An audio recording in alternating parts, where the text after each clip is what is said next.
live stream audio test. 1, 2, 1, 2.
Everybody, shall we make a start?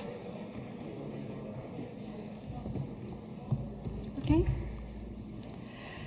I'd like to welcome you to this meeting of the Council in the new chamber.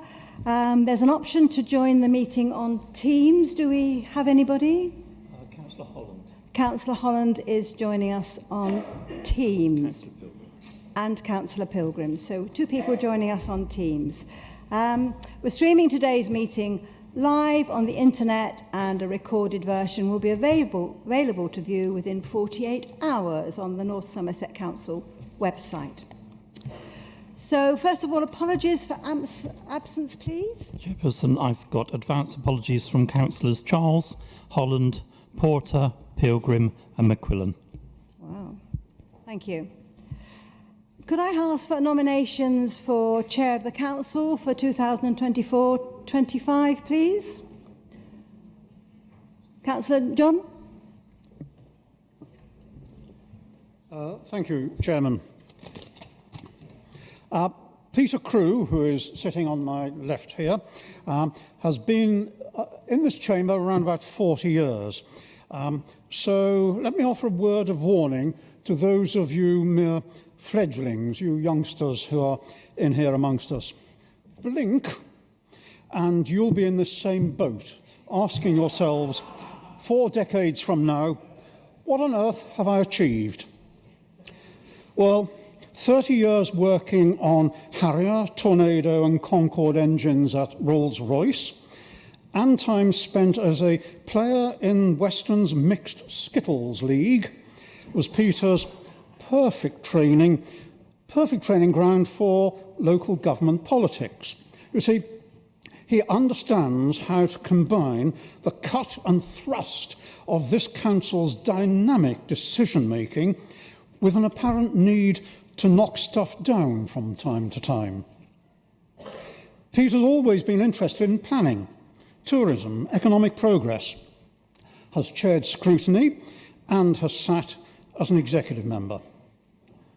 A stickler for timekeeping, attendance and standards of presentation, as one would expect of any colleague called upon to meet and greet on our behalf.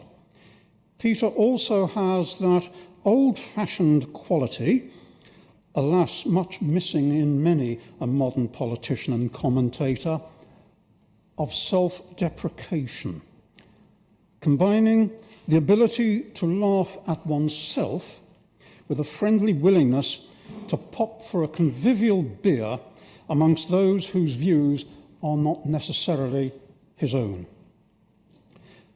Peter, the incoming Mayor of Weston, will take full advantage of this chairman's bonhomie, maybe not quite the 2 Ronnies, but there's going to be a good dollop of fun. I have much pleasure, Madam Chairman, in proposing Councillor Peter Crewe as Chairman of this Council for the ensuing year. Peter. Thank you. Do we have a seconder? Mike, did you want to? Yes. Thank you. All those in favour? Thank you. Thank you.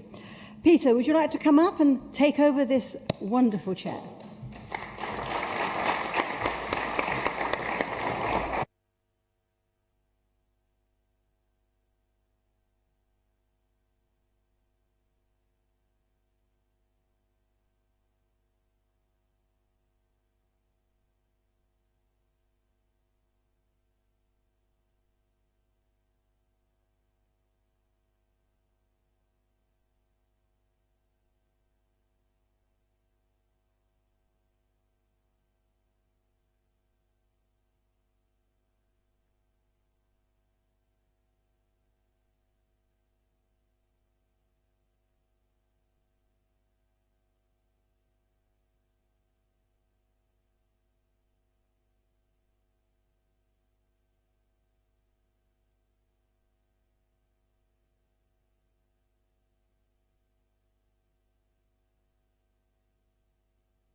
to John for the very, very kind words and amusing words, and I'm sure we will have some fun over the next year in doing that.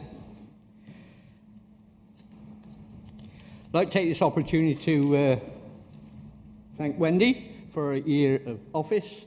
It's never easy when you come in after an election to actually take up for the first time, because you have a lot of new members that don't always understand things, besides all the old members that don't understand things. So it can be very difficult. But I think there's been some awkward times, but I think you've done a very good job, Wendy. And on behalf of the council, thank you very much. And I'll present you with your past chairman's badge.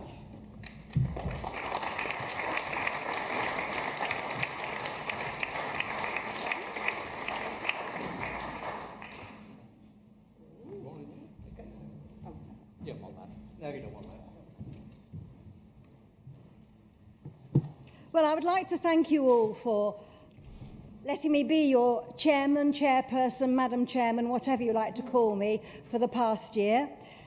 I felt privileged to represent North Somerset Council at a huge variety of events, civic events, fundraising events where I've met wonderful volunteers. I've been into schools and I've had some lovely events with young people and children. It's been a real pleasure and a real privilege. I'd also like to thank all of you, because you've been very tolerant and very good-humoured with me treating these meetings as a head teacher managing a staff meeting, for which I'm very grateful. Obviously, congratulations to Peter, and I hope he will have a wonderful year, as I have. Thank you very much.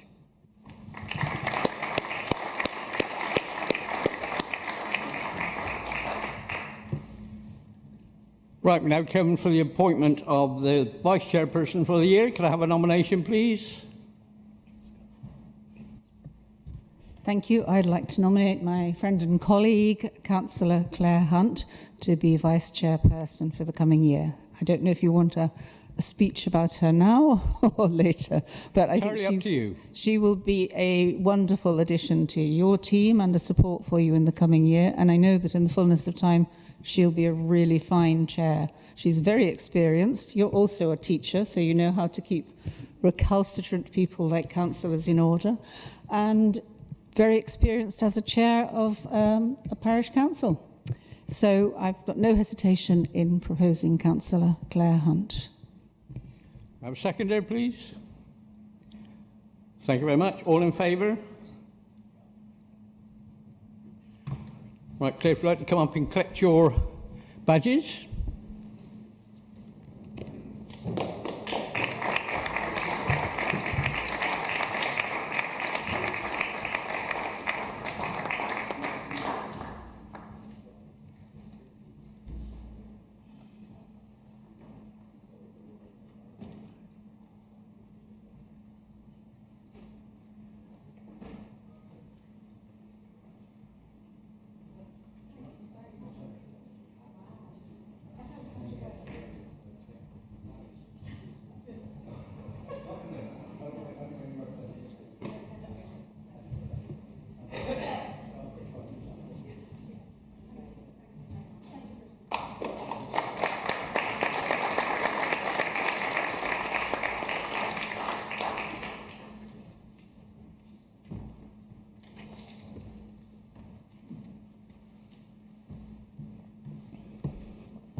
Right, now we come to public participation.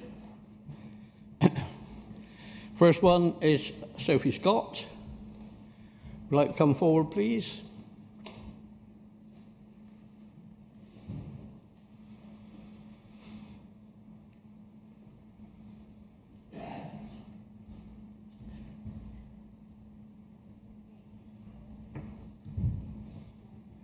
You have 5 minutes. Great, hi. Hi, my name is Sophie Scott and I'm a resident of North Somerset in Backwell. I also work in public art commissioning within a small company called Ginkgo Projects. I felt compelled to contact my local councillor, Bridget Petty, last year to raise the fact that North Somerset Council has no policy for ensuring that public art is commissioned within major developments across the county. And this seems to me to be a great opportunity missed. North Somerset is under pressure to build houses, and there are many schemes from volume house builders and other large developments coming forward across the county. I feel that communities, both urban and rural, would benefit from a public art policy that provides funding for culture, placemaking and community development. I believe that communities that are connected through culture have more pride and satisfaction in the places they live. North Somerset already has some exciting cultural programming happening through valuable organisations such as Superculture and Western, and it'd be amazing to grow this, both supporting these existing organisations and increasing cultural activity across North Somerset as a whole. Working collaboratively with developers to agree a proportionate art budget can produce well-considered, bold and place-specific public art strategies delivered and monitored as part of the planning process. We can create opportunities for culture to flourish within our region with very little cost to already stretched public funds. Public art can mean many different things to different people. Well-resourced and considered public art strategies generally demonstrate the following. They demonstrate a flexible approach to different definitions of art and culture. Public art suffers from the cliched identity of the standalone sculpture staring out from a roundabout, but it can be so much more than just that. Bringing together artists, craftspeople, architects and landscape architects can enhance the places that we live and work through both temporary and permanent commissioning. They're often specific to place. Artists respond to the specific environments that they're working in, be that ecological, heritage or creating future neighbourhoods for people. They can explore an area's past or particular geography whilst creating work that playfully supports legibility and wayfinding. Their work can uncover hidden, unseen sides of a place. Kathy Hines' River Echoes project explored the hidden waterways under Bristol through sound. The public were invited on walks, and together they recorded the sounds of underwater worlds, which fed into the creation of a new sound composition that was performed by both professional and first-time musicians within a magical celebratory event on boats and paddleboards in the harbour. Public art strategies can foster cohesion between old and new. They're an opportunity for developers to support and invest in existing and new communities before, during and after the development process. Working with artists can uncover new ways of thinking about places through the voices of the people who live there and create valuable opportunities to connect with communities that are affected by developments. An example of this is the creation of a new accessible landscapes within developments designed with artists and communities working together, like the Kingsgate Garden in Amesbury we've done with artist Juliet Haysom. This fostered new conversations between old and new neighbours through creative activities and taking ownership of their own public space. Public art strategies can engage new audiences and encourage the sharing of new skills and experiences. They can provide opportunities for people to get involved in new things they haven't tried before or to show other people the things they're good at. Skills development can be an important part of an art strategy, learning from artists or craftspeople or working with local colleges, schools and other community organisations. Artist Rachel Champion worked with a wide range of community partners and experts over the space of a year during her residency Transitional Waters. They explored the specific brownfield ecology of a site in central Bristol, and she's now developing a permanent artwork that will function as an urban nature reserve to preserve this ecology as the new development is built out. This kind of project is also an opportunity for art commissioning to advocate for North Somerset's resident flora and fauna, highlighting its presence and then creating beautiful and innovative places for wildlife to thrive within developments. 1 minute. Okay. They can support cultural organisations already working within the county. Public art programmes can foster partnerships with existing organisations in North Somerset, supporting their activity and providing opportunities to develop new work with them. It's hard to summarise all of the opportunities in this short time, but I hope I've given some idea of how varied public art can be and also how much of a beneficial impact it can have for both urban and rural communities. The responsibility for producing an art strategy, funding it and delivering it properly lies with the developer. They can work with a consultant at their own cost to produce the strategy and deliver the programme. Some local authorities push for a % for art policy within major and super major developments. And this provides a good starting point for negotiation to begin, but contributions are agreed on a case-by-case basis, taking into consideration the scale, the location and the function of the scheme. I would be really grateful if you consider including an enforceable clause for the provision of developer contributions for public art within the new local plan. Thank you very much. Thank you, Sophie. Just to say that you will receive a response to that, and that response will be attached to the council minutes. Thank you. Next speaker, Elise Hurcombe, sorry.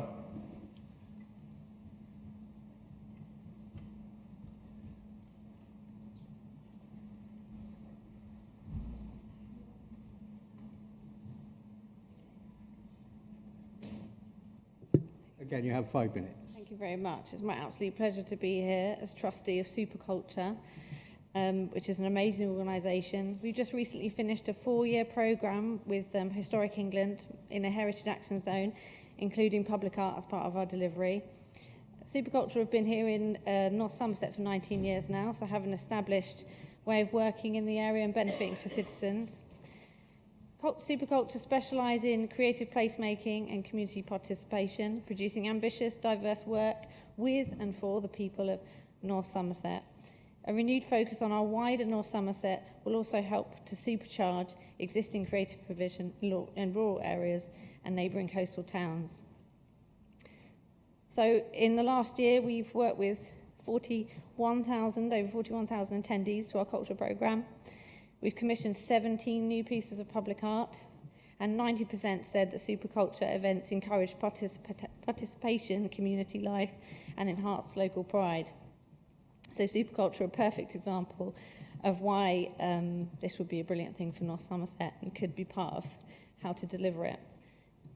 Not only am I a trustee, but I'm also the Arts Development Manager at Bristol City Council, and I manage the public art team in Bristol, so I know firsthand how it can be done and how we can deliver it effectively. Public art conditions within the local plan is a perfect way to unlock investment for North Somerset. It's a perfect way of engaging citizens in co-design in public spaces. And what I do a lot in my role, and I know that everyone here will want to do, is unlocking mechanisms within our systems to make sure we have as much investment and opportunities for our citizens as possible. And I believe this could do this for North Somerset. So Bristol and lots of other local authorities across the UK use public art conditioning through the local plan. So it's good practice. And again, as I said, a really brilliant way of engaging citizens, but also getting the greatest possible benefit for citizens during development. And that could be while the development's happening, but then after the development, and making sure that they've been part of it and there's cultural activity. It can also make a huge contribution to your wider corporate goals in terms of sustainability, health, and most importantly, and I think people quite often forget to say this, it brings joy and it makes people happy. So I've seen firsthand how it can be done, and I think it can be done quite easily within North Somerset to start with. We have limited funds. Local authorities are struggling to unlock investment, and this is a way that we can do it through an already tried and tested way of working across the local authority. For instance, in South Gloucestershire, they have a very small amount of resources, but through their public art conditioning and their planning officers, they do unlock a lot of investment through public art. So as I said, it's easy to do through the planning system. I'm really happy to share all the work that I do in Bristol and come and talk to anybody that wants to hear me talk about how we do it in Bristol. Also, it's about investing in the existing infrastructure, the existing cultural infrastructure. Because in North Somerset, we have some wonderful organisations like Superculture, but others that need investment and continued investment to make sure that we have the greatest possible benefit for our citizens. Thank you very much for listening to me, and I really mean it. I'm really happy to come and talk to anyone that would like to hear me talk about public art and how we could do it differently in North Somerset. Thank you.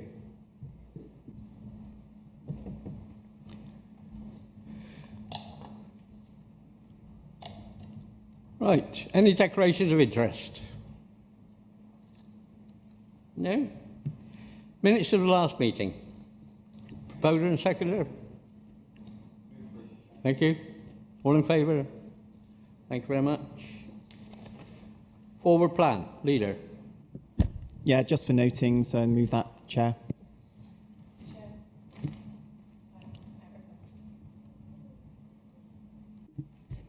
I noticed on the forward plan there is reference to major works on the A38, and it does refer to a director's decision that's going to take place in August, or proposed to take place in August on that document. In that document, it refers to the fact that councillors were briefed in 2021 regarding the A38 works, and since then, I think, other than myself and Patrick, all other councillors who are elected representing the A38 have changed. So please could I ask that there is a detailed briefing provided to all relevant councillors who represent sections of the A38.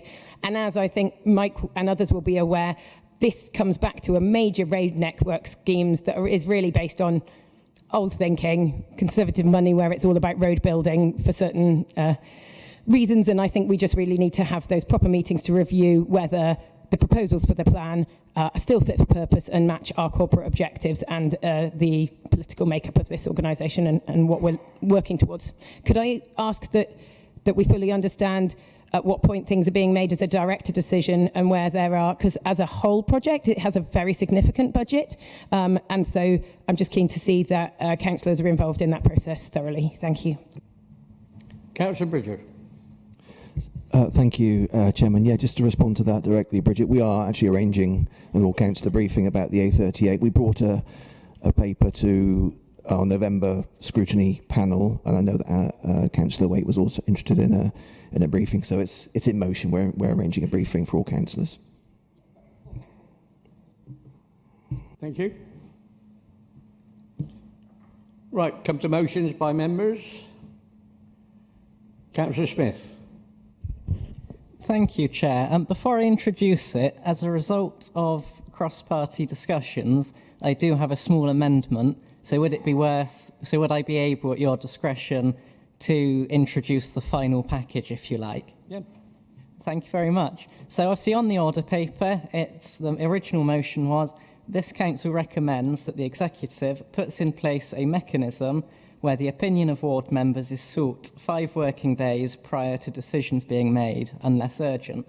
Now that bit's all staying, that's perfectly fine. I'm just adding a line that says, this mechanism must ensure that delegated decisions seek engagement and that the ward member's view is expressed in the decision paper. And that's the text I'm proposing. And, well, should I go into my spiel or is it... Yeah, carry on. Yep, thank you very much. And it stems from the peer review, which stated that engagement across the elected membership should be reviewed and that there's some ground to cover. That was very much the mood of the ward members' briefing as well. And I feel that from my own ward experience, if a mechanism like this existed for the decisions relating to the bid and parking, just to keep 2, this would have been very beneficial. But I would also say, and it is rare, that the work of the executive around the seafront engagements around the ACOM review and more recently about the bid, about moving forwards, have been incredibly welcome. And I do believe a more standardised formal structure for member engagement would be a net gain, as at the minute it appears to be issue-based or informal. Thank you very much. You have a seconder? You have 7 members for debate.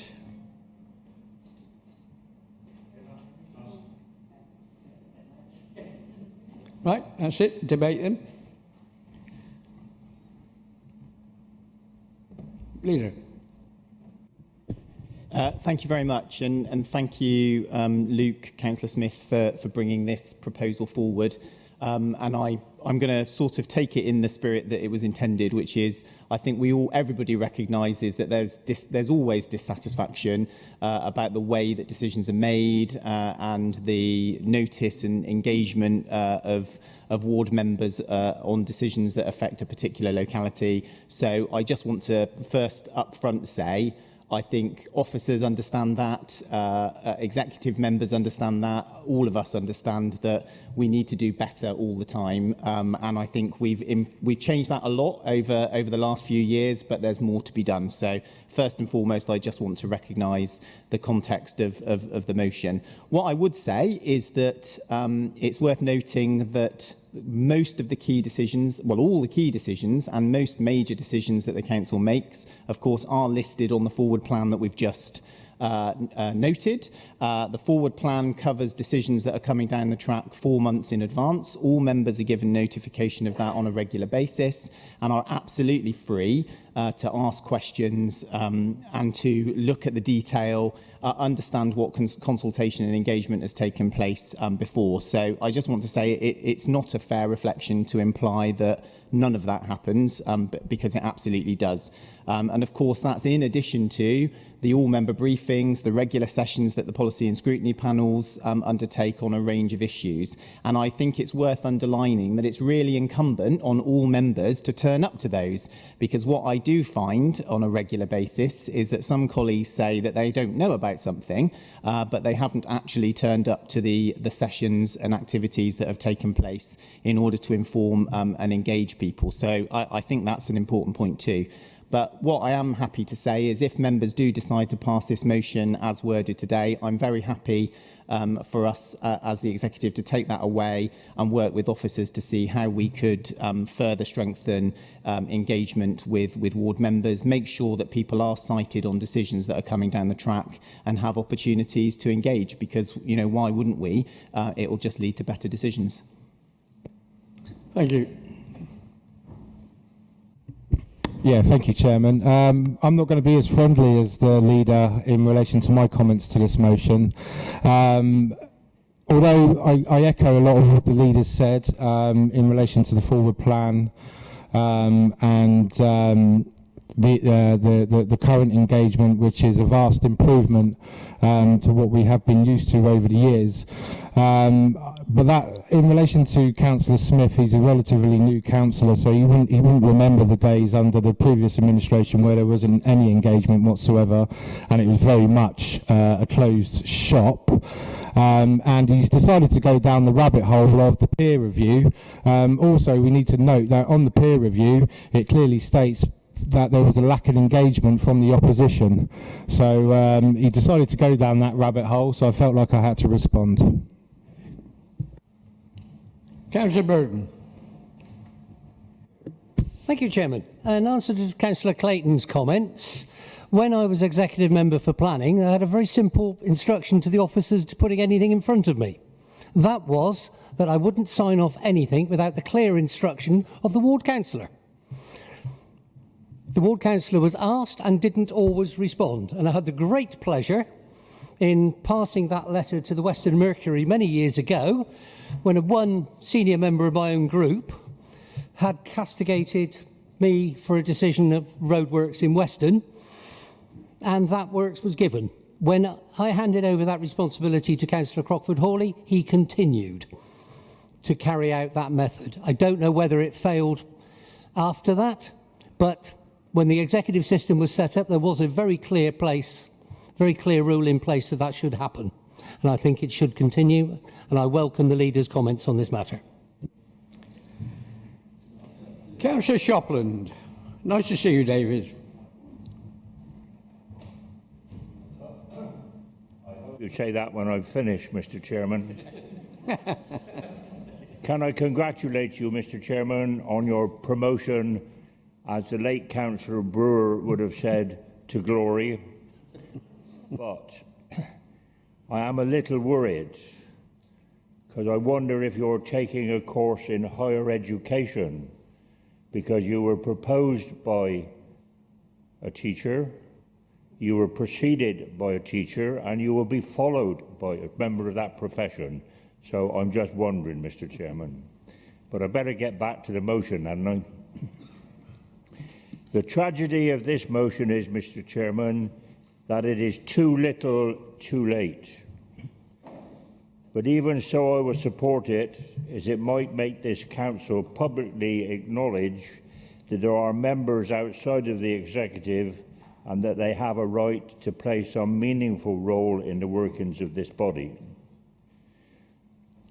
Councillor Burden has mentioned the past.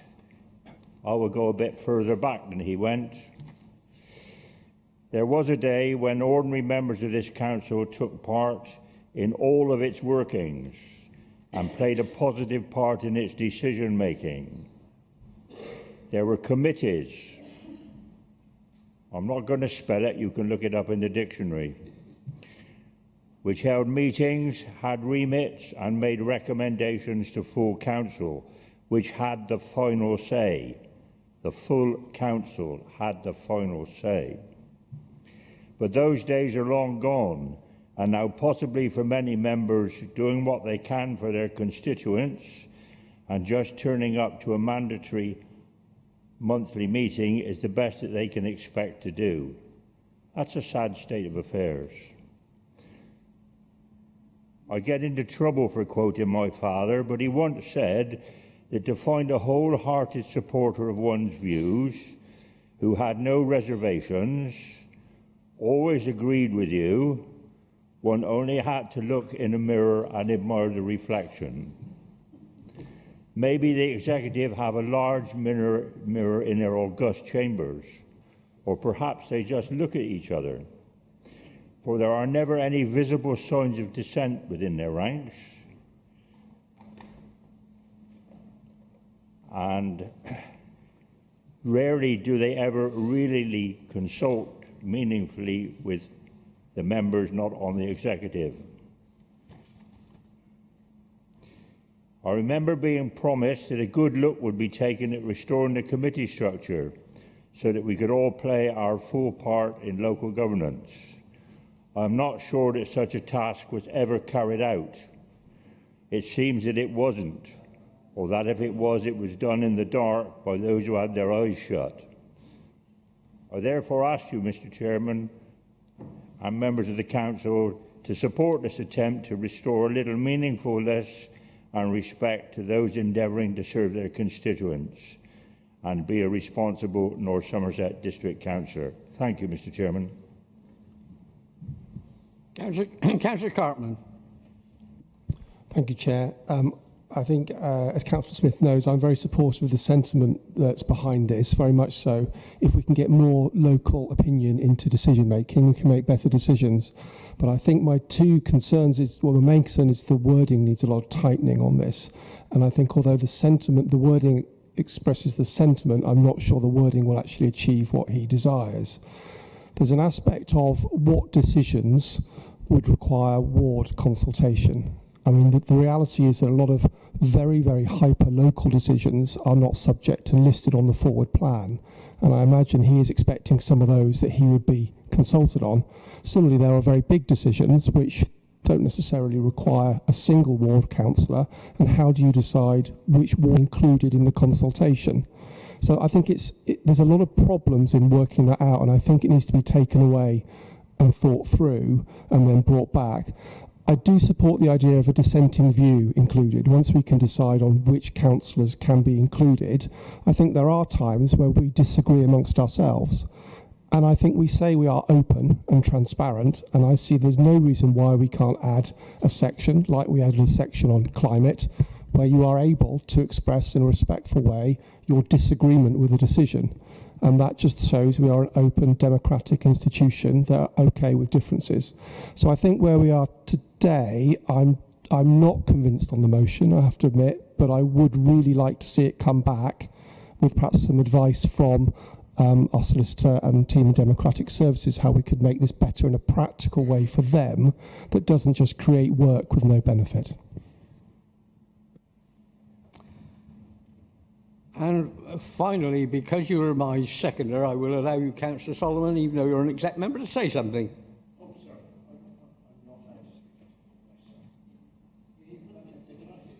I'm invited to. No, I'm just making a statement about this august mirrored chamber. Like, I'm thinking of Versailles and us wandering around in our pantaloons as the exec, as Councillor Shopland has pointed out. And I don't know where that is, so I shall endeavour to try and find that on another occasion. What I'd like to say about this, although I'm fairly supportive of the motion, I, for one, have always been ready to listen to anybody. My phone number's listed, my email's listed, and I will always respond. And I actually think this council hasn't done a bad job of keeping other members in the loop, including ward members. And the issue with ward members, if they were to have a voted decision on some of the decisions we make, is it's all very political, and if there's an election coming up, you're always going to do the best, which you're voted in to do for your constituents, and that might not be the best for North Somerset and the whole area. So it is something that I'm fairly supportive of, but we need to think about how it's done. Thank you. Luke, would you like to sum up? Yes, thank you, Chair. I would say, well, after listening with everyone, the spirit is, well, I'd accept Councillor Bowers' comments, that the spirit is that this is a motion to try and kickstart something that would inevitably need to be worked on, but to allow knowledge or local knowledge to get into decision-making. And I would be more than happy for the executive to cast its eye over it and return to it, this body or any scrutiny body, with, well, a more detailed scheme and process. Thank you very much. Right, all in favour of that motion? Thank you. Any against? Any abstentions? Thank you very much. Takes us on to the second one. Councillor Petty. Thank you, Chair. Have I broken it? No. I'd like to thank Sophie and Elise, who spoke so well earlier in public participation. And I know that it's not easy to stand up in front of more than 50 strangers and in an environment that's quite different to most normal everyday life. I'd also like to thank council officers who have been working on cultural audits and supporting of the artistic community throughout North Somerset. Tonight, I have two minor word changes I would like to make. So at the moment, the title of the proposed is the motion for proposed local plan changes to support the public realm and public art. But I'd like to change the wording to motion proposed local plan changes to support art in the public realm. Sorry, I hope it's always hard, I think, when somebody describes changes out loud. And also a minor removal of 4 words in the resolves to. The council resolves to add additional text to the local plan to recognise the importance and opportunity to have a contribution from developers to support public art, and stop the sentence there. So removing the words and the public realm. So I see this motion as a small but important step to support our arts community, and importantly include residents in design aspects of their local area through public art. I've said this before, but after 14 years of Conservative government cuts to our local services, sorry, Mike and Mark, is there something? Okay. I've said this before, but after 14 years of Conservative government cuts to our local services, the council cannot financially support many important public services, including in arts and culture. This motion is partly in response to our inability to raise funds for public art and placemaking. However, as is written in the motion, the large house builders have been making vast profits, and this is a reasonable ask and supports our corporate objectives to have a fairer, greener North Somerset. I do hope you can support this motion, and I'm happy to answer any questions. Thank you. And seconder? And 7 members? Thank you. Open for debate. Yeah. Thanks very much, Chair. Thank you very much for this motion, Bridget. As Executive Member for Homes, Health and Equalities, I know that what we want is not just about building more and more houses and flats, but it's about designing healthy and equitable. And after hearing the speeches just earlier, it's about joyful and interesting places and communities to live. We're in a landscape where, as Councillor Petty has mentioned, in the recent report by the Institute of Health Equity, in North Somerset, the central government has cut funding per head by 60% since 2010-11. And North Somerset Council was one of 14 local authorities in the country where the gap in female life expectancy has increased significantly during this time. So that means the gap between the healthiest and least healthiest has increased significantly in very short several years. So arts, culture and health are interlinked. And we believe in this as a council, so much that my colleague Helen Thornton, chairing HOSP, and myself as chair of Health and Wellbeing Board have organised Arts and Health Day with the Superculture team next week at Front Room, which you're all invited to, I believe. It's on the 21st of May, exploring those links. I know health and well-being is about people's connection to place. It's also about their connection to each other in a community, and also how people feel about themselves. And so health is not something we can achieve just with a public health grant, targeting very narrow conditions. That's really important, of course, but it's not going to help solve everything. Developer-funded public art is not just about choosing between a bit of art or a park somewhere. It's something that can be both, and it can increase the quality of both. So I've just got 2 more points. I think I've heard something about, is it an extra thing on developers that, okay, we've heard they earn £7 billion a year, but, at the same time, they're a business, and like any business, if you're making a big investment, you want a level playing field, you want consistency. And when I went to a recent Design West talk, they said quite clearly they want to improve the quality of an area working in partnership with the local authority, because it's good for them, but it's good for everyone. So, we can work with developers, absolutely. And secondly, we talk a lot about the challenges we face ahead, and climate obviously is one of the things, but there's lots of things. And you hear a lot about turning around the tanker. I think about this quite a lot, but we're not machines. We have some engineers in the room, I know, but we're not all machines, we're communities of people. Another way to think about it is, instead of turning the tanker, you're a flock of birds or a school of fish. You can change direction quite quickly. And that's because of trust and because of common ground. So just to finalise, I think I heard a great line earlier from Sophie Scott. She said, communities connected through culture.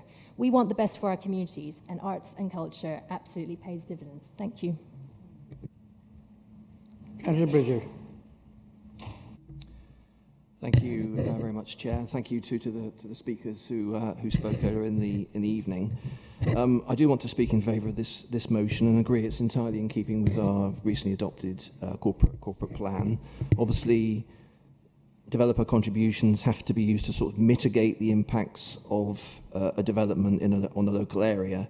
And I absolutely believe that we should be exploring ways of and options for enabling and championing new public art that inspires people and reinforces community pride and distinctiveness of a particular place. However, I think we probably would at the moment struggle a bit to persuade many residents that a developer-funded council commission public art programme is an appropriate response given the need for affordable housing, further investment in public transport, and so forth. So I think my approach would probably be to argue for more genuine community involvement in how Section 106 contributions are allocated and spent.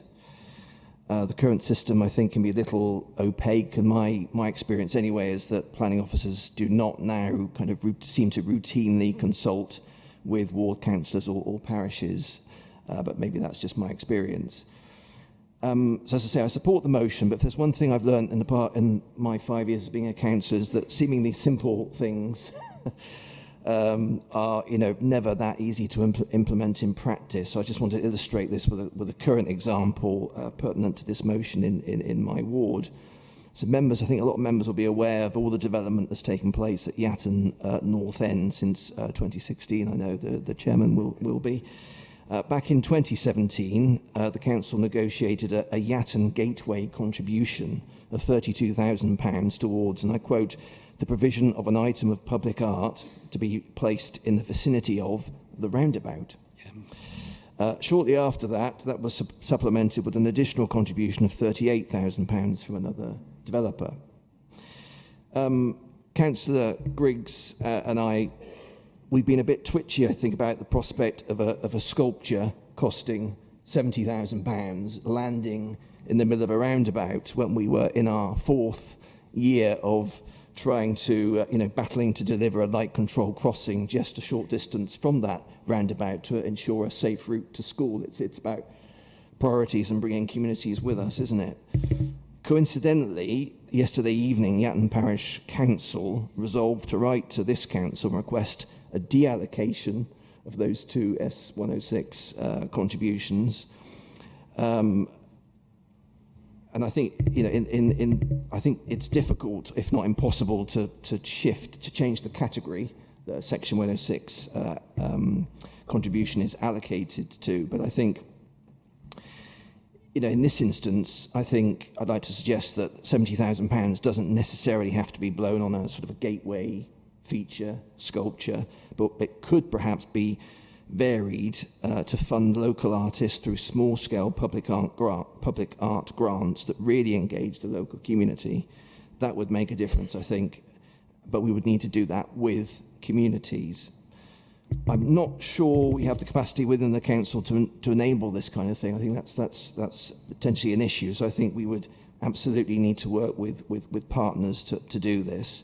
We don't have a public art and public realm supplementary planning document, but I think there's a single reference to public art in the draft policy DP1, which we're obviously discussing at the moment. So I support the motion.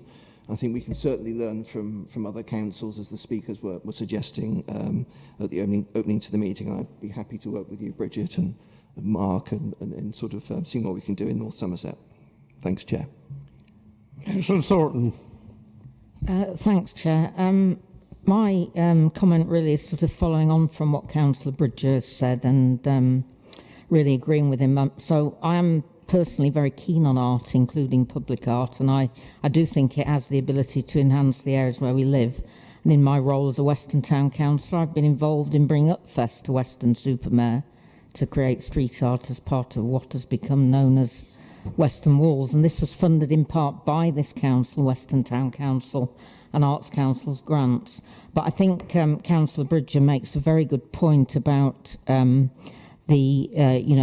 what we don't want to happen here is for this to detract from the Section 106 obligations of the developers to contribute to essential services and infrastructure.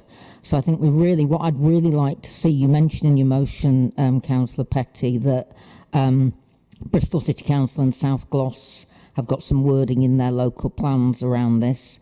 We've had Elise Hercombe here from Bristol City Council, and I personally would like to see the wording that they, both those councils use, so that we do encourage developers to do this, but it's not at the, it doesn't cause a detriment to other essential services and infrastructure. Thanks. Councillor Dole. Thank you. With the effects of cost of living, or as I like to call it, the inequality crisis, hitting many of our residents, it's a really great way to bring back some of this huge profit from these billion-pound housing companies. I'd say any proposals that benefit mental health, give North Somerset some character, and closes that gap of inequality, I would outright support. So I'm going to support this one.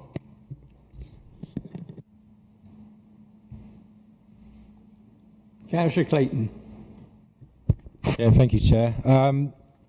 Although I agree with the sentiment of this motion, I am a little bit troubled in relation to some elements around public art. I think it's quite naive to think that we will be clawing back some of the profit from these developers, because it's just simply fact that they will just pass it on to the consumer.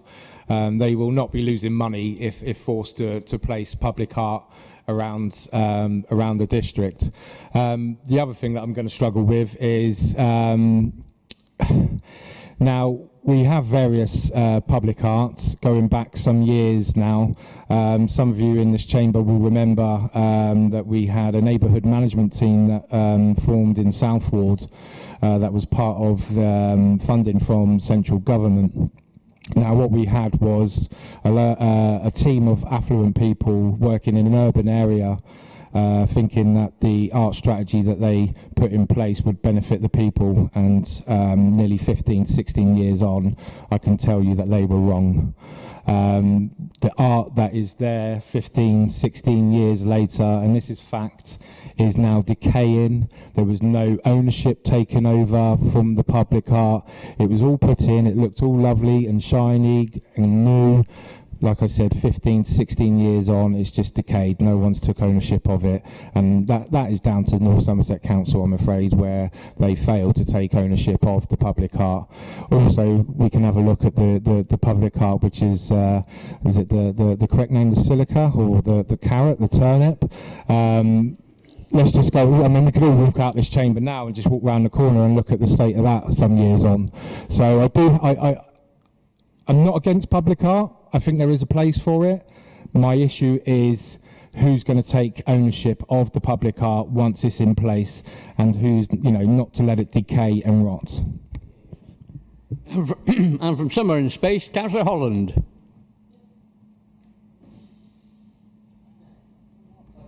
Good evening, everybody, and thank you very much, Councillor Crew, and Chair, I should say, and congratulations on your well, congratulations anyway. So thank you, Bridget. I'm not going to be long. I know we don't need to talk about much about this. It's a fantastic motion, and I thank you, Bridget. Thank you very much for bringing it forwards. I thoroughly support it. Now, up here in Portishead, we have already benefited from such investment with our public arts trail, which is situated around the marina. It goes into the estates on either side of the marina. Now, as chair of Portishead Festival, the organisation that's been running Artport for the last 4 years, I can tell you how much we appreciate our public art. It's a valuable resource for the eyes and the heart. Okay, although some of us in Portishead can become almost blasé, we're surrounded by this amazing artwork. We forget the esteemed world-class sculptors that produce these pieces. If other areas can benefit from similar projects, I would consider them incredibly fortunate, and I invite all my fellow councillors to visit Portishead, take a walk around, see for yourselves how amazing public art can be. Thank you. Councillor Canniford. Thank you, Chair. And again, I'd like to reiterate the thanks of the public speakers, because Bridget's perfectly right. It's a tough environment to come into and speak, as it's a bit strange for most. It would be fair to say the council do support and encourage public art, good design of public art. There are issues that we do have to address, and initially let's look at your request, and that is that yes, we will look at the wording. I think we've already said we'd do that, and we will certainly look at the wording to see how we can encourage developers to produce public art on new developments, etc. There are a couple of things we have to work through as a council, not as a policy issue, but about how we fund the maintenance. I was asked a question at the last council meeting, and I met with Councillor Bridger about people who live on estates having to dig into their pockets really deeply to pay for the maintenance of their estates. This will add to those pressures, there's no doubt, because the council haven't got the money to fund that. So we just need to be aware of that. That's definitely not a no, but it's definitely we've got to be aware of the pressures that people find themselves. It is important for strategic sites because it does create a sense of ownership, a sense of public space, a sense of direction, a sense of heritage, all of those things. Nailsea have some public art which really tells its story of its history.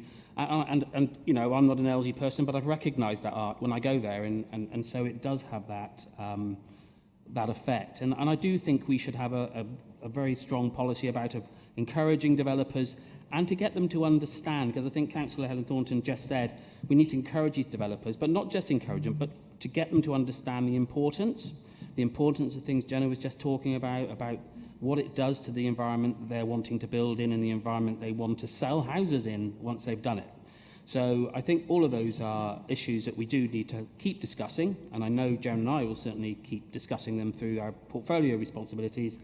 But yes, we will look at the wording of the local plan, and I know you've been discussing that with Marcus anyway. Councillor Connolly. Thank you, Chair. So, firstly, thank you for the motion. I'm in a tricky spot on this one for two reasons. Number one, I'm a huge supporter of art and culture. Those who know me as a councillor will know that Superculture do incredible things in Weston. But I also represent one of the largest housing developments in the entire North Somerset. And I know that my residents are looking for infrastructure, schools, doctors, that kind of stuff, public transport. And I don't feel I'm informed enough with this motion, because what is missing for me is what is the impact of the decision we make on this motion. I'm not sure I could look my residents in the eye and go, do you know what, I was fully informed before I made that decision that this would, these are the consequences. So I'm not going to amend your motion, that'll be a pain. But what I would have preferred is this to have been referred to the relevant scrutiny panel. So those groups of individuals could have made that judgment, who then could have made a recommendation to the executive member and assessed the impacts. I'm going to leave that floating there. That would be my advice to do, because I'm not sure you're going to get uniform support, I think, without something of that nature. So that's just me throwing that out there to you.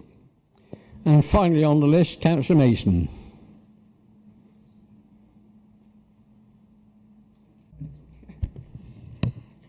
Thank you. I was also going to talk about the public art trail in Portishead, but of course, Councillor Holland has obviously beaten me to it. But I would endorse everything that she has said, because it is absolutely super. It actually tells you a lot of the history of Portishead, and there's an awful lot there. So do come along. My concern about the motion is that, yes, if there was going to be, say, a large development, then yes, that would be great to add, public art and everything else, because it does help people when they go around and they can look at things and talk about it and understand what that piece of art is all about. But say you have a developer who is, say, building 12 houses or 10 or 8 or something like that. Are we also asking them to put art in that little development or little road or something like that? So are we, so do we need to think about, say, a minimum size of development? So I'm just throwing it out there really for us to think about. Thank you. Councillor Petty, would you like to sum up? Yes, thank you. Thank you. It was we had a good breadth of feedback and comments and responses to this motion, and I value them. Thank you. I think that, so I think that what I try to do in the language here is articulate a will and an interest, and in recognition that public art can play an important role in placemaking and in well-being and in pride of an area, and for a community to be part of that. However, I did not go into more detail than that, because the local plan as a whole document was not written by committee. So we didn't, for all the sentences in the hundreds of pages of that document, we as the committee and even the subgroups did not come together over every paragraph. So I wasn't prescribing language to that detail in this motion. So I can reflect upon that, but I'm actually not going to propose an amendment further to that. I think that one of the reasons that I believe in this motion at this time and at this place is because many of us have driven around bits of North Somerset or walked around Weston and seen what we don't want anymore. The silica, things that have been dumped onto roundabouts. And so my hope is that in putting this language or some language in the local plan document, it is to put community and placemaking. So I think it's important that the process of a local plan already reflects that community should be at the heart of it, and it is taking forward what we no longer. It's putting more definition on it, so that we don't end up with sculptures as given permission in 2017. And with that, I think that I'll yet again say the contributions of our speakers, I think, made it clear that it is of cultural benefit and of our residents' benefit to have wording around the benefits of public art in our documents, and so that developers who will build, no matter what, do contribute to more public art in our communities. And I hope that you might feel that you're able to support this. Thank you. Right, all those in favour of the motion? Any against? Abstentions?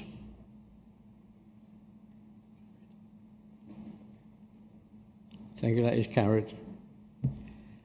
Right, next item, corporate parenting standard report for information only. Any comments to the exec member from members? No?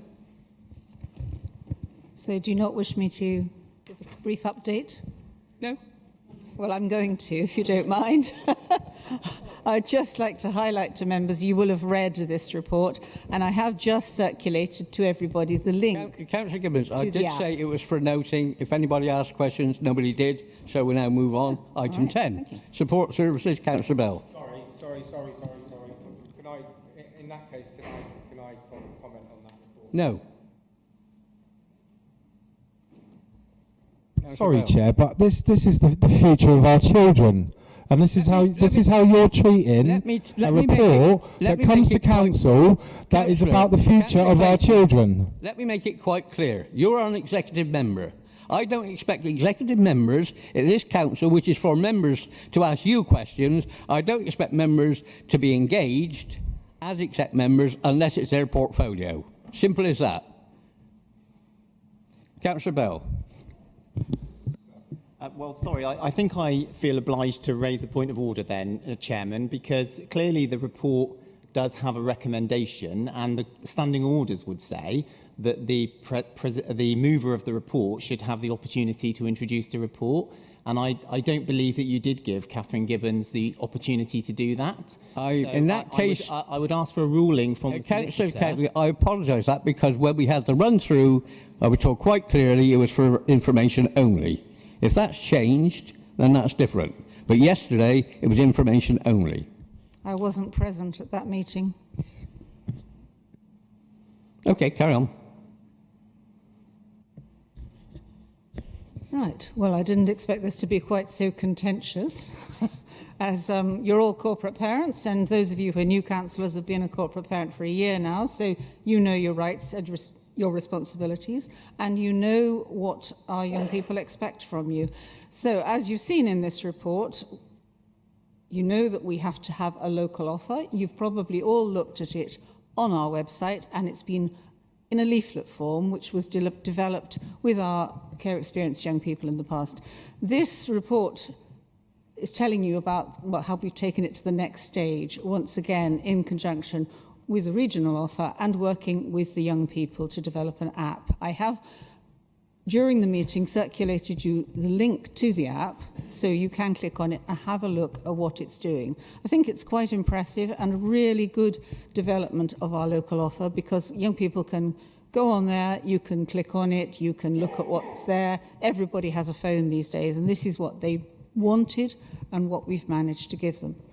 I've done research in other areas of the country, and in many places the app is more interactive now, so that the care experienced people can actually speak to one of their leaving care advisors through it. If they're not in the office, they can access mental health help, they can access all sorts of support and feel genuinely in connection with the people who work with them and with us as corporate parents, because there's a section there about your corporate parents.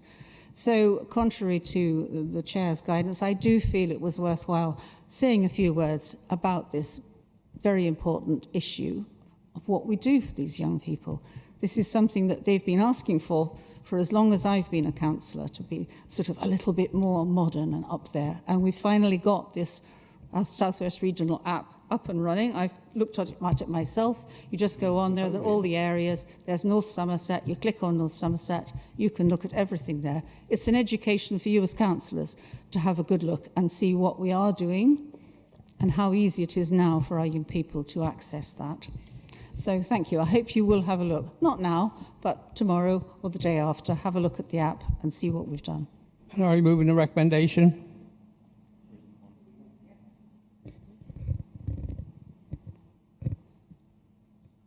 So I recommend that this is for noting.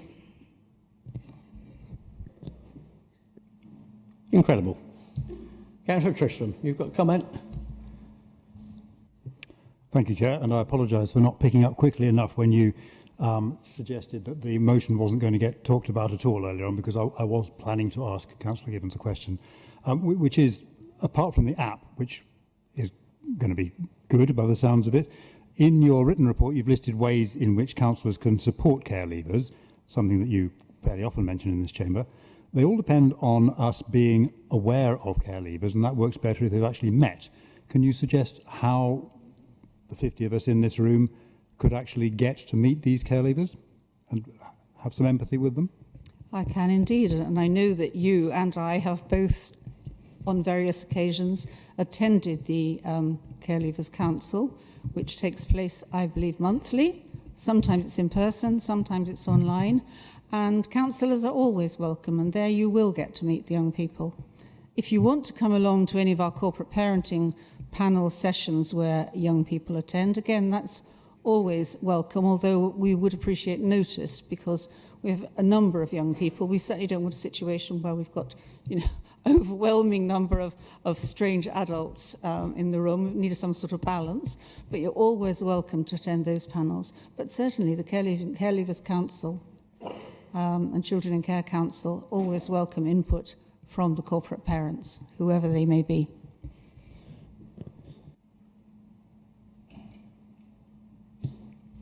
Right, support services.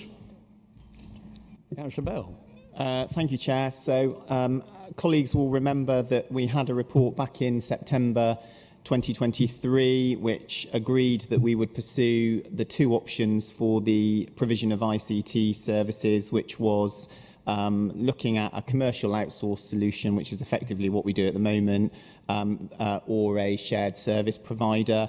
This report sets out the commissioning plan to progress further investigation and due diligence around the shared service model. The proposal is that this will be delivered via an established local authority trading company with which the council can become a partner and therefore retain control and influence over the future delivery and strategy of ICT, but also hopefully deliver the financial savings that we've previously identified as part of the medium-term financial plan.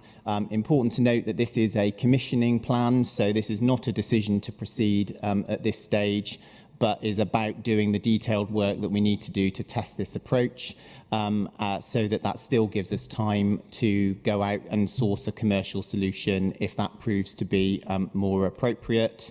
Hopefully, the shared service model will give us a blend of options that delivers financial savings, enables us to have ICT provision that is fit for purpose for North Somerset, that complies with our existing IT strategy and enables us to invest taxpayers' money through a public sector solution, which I think is something that we will all look to welcome. I know as well that we're all keen to make sure that at the end of this, we have a better and more robust ICT support service that helps us to deliver what local residents need and want from us as a council. So I would move the recommendations and ask for a seconder.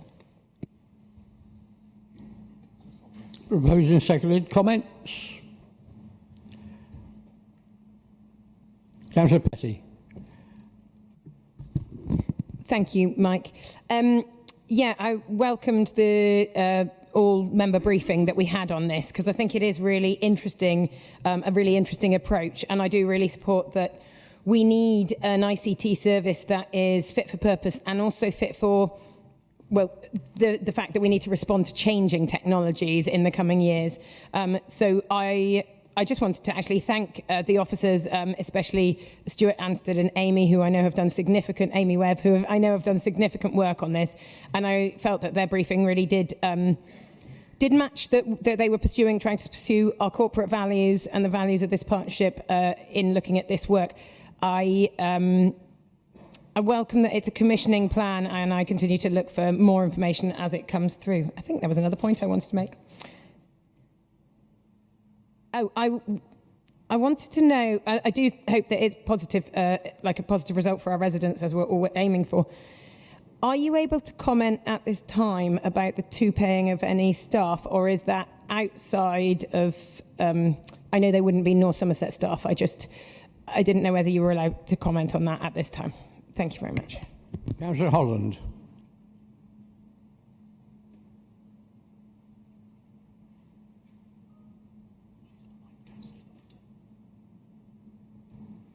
Helen?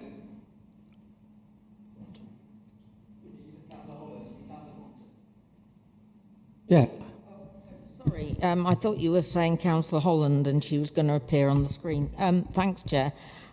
So, although I generally support a shared service with another local authority as opposed to our current arrangement with a private company, I do have a number of concerns about this report.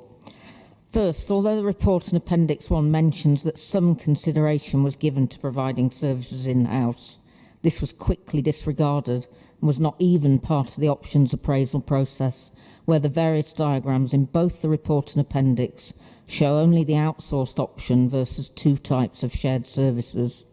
On page 57, the report notes that the in-house option was deemed too expensive and impractical. But again, why was it not part of the actual options appraisal?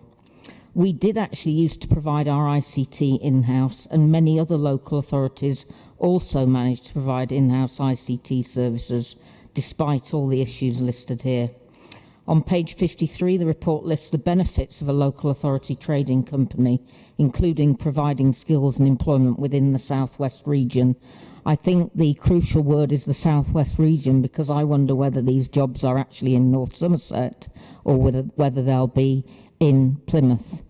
Another benefit listed is more rapid cultural alignment as a result of TUPID staff moving to an LATC model. That's a direct quote from the report. My question is why could not the same be said for an in-house option? On page 54, the report notes that by becoming a shareholder in a joint company, we have the opportunity to receive shareholder dividends, although the report also notes this as a risk. And I would like to ask, what are the possible best and worst case scenario amounts for these potential dividends? Finally, on page 65, the diagram lists the assessment criteria, but strangely, both the financial assessment and the strategic political criteria are both defined as the same thing, which is the extent to which the option is viable from an affordability perspective, including the funding sources available. So does that mean that our only strategic political criteria for this is actually cost? Thank you. Sorry, get mixed up there, Helen. I got Helen mixed up with them. I need to borrow your glasses, obviously. Councillor Pepperell. Thank you. Moving from Agilicis, I quote from our papers, we want a supplier who is able to promote the adoption of new technologies.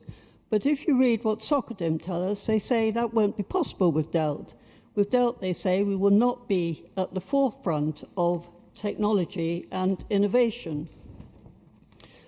Now, in the financial assessment in our papers, the Council have identified the need for a saving of 15% against our current expenditure.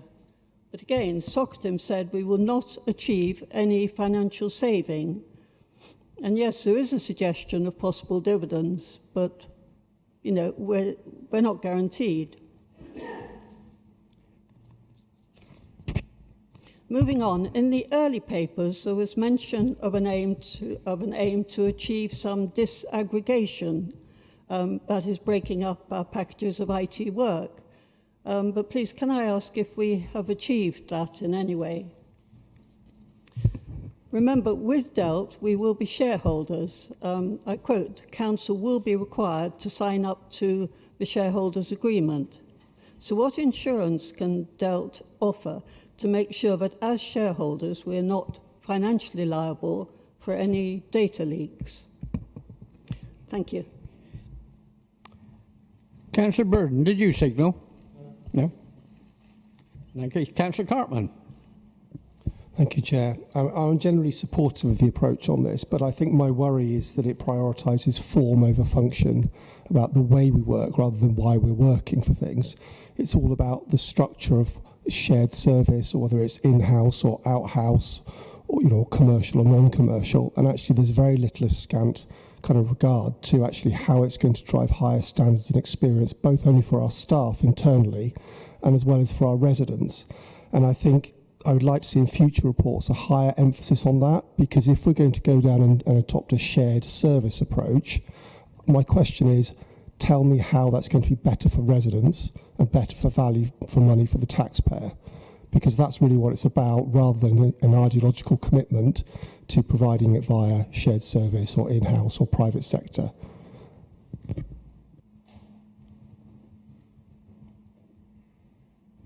No more comments? Would you like to sum up? Yep, thank you very much.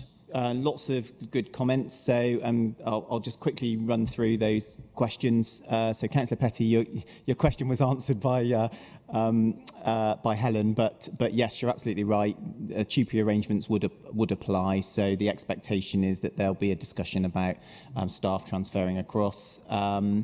In terms of the in-house model and some of the other points that Helen raised, so we discussed this back in September, didn't we, Councillor Thornton, when the report came?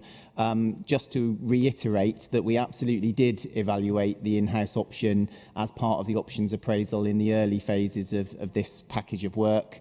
And at that point, it was clearly less financially viable and less practical. So that's why we, Council agreed the approach that we did in September to explore that commercial or that shared service approach. That's what we're continuing to deliver now. The points about some of the financial benefits, shareholder risk, some of that is exactly why we've got to go through this process of due diligence. So at the moment, the advice and guidance that we've had from Socotim as part of the independent assessment of options is that this is the most cost-effective way of route for us to take, but we've clearly got to go through the detailed process of procuring this, negotiations with the potential supplier to actually put the numbers on that before we go forward with a decision. So, and some of that is also true of some of the other points. So we would absolutely, I really welcome Councillor Cartman's point about emphasising customer experience and the benefits for residents, not just in terms of the bottom line, but also in terms of their experience interacting with the council. Another important point, which we can make sure that we take through the procurement and due diligence process. And then Councillor Pepperell asked about, are we really going to make the financial savings? What about disaggregation and so on? Again, lots of these issues are going to come through the due diligence approach. What I would say is there's no perfect model. There is no model that is going to deliver everything that we want. We have had a checkered experience with our current model. It was gone into with the best of intentions, packaging a large number of services together with a single supplier to deliver supposed benefits and financial savings. But it hasn't been flexible. It certainly hasn't been a cutting-edge service that meets every need. So there isn't a perfect model out there. What we're having to try and do is balance the different challenges that we face and get the best outcomes that we can. I'm confident in the advice and support that we've had. There's been very good member engagement led by the scrutiny panel to test and challenge some of this as we've got to this point. That will carry on as we continue through this commissioning plan implementation.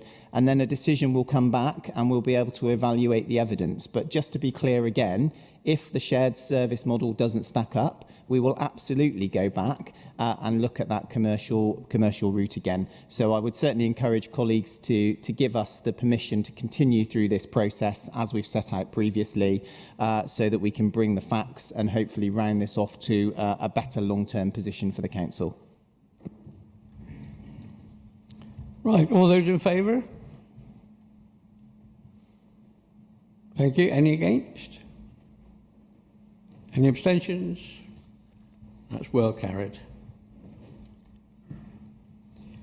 There should be some changes at the next meeting, but for this one, just on question time now. Question time will be, we'll make a list of names now who want to ask questions. Question with a supplementary if needed. Exec member will reply. If it needs a long and detailed reply, then that will come in writing and will be attached to the minutes of the meeting. So all those like to ask questions? Keep your hands up.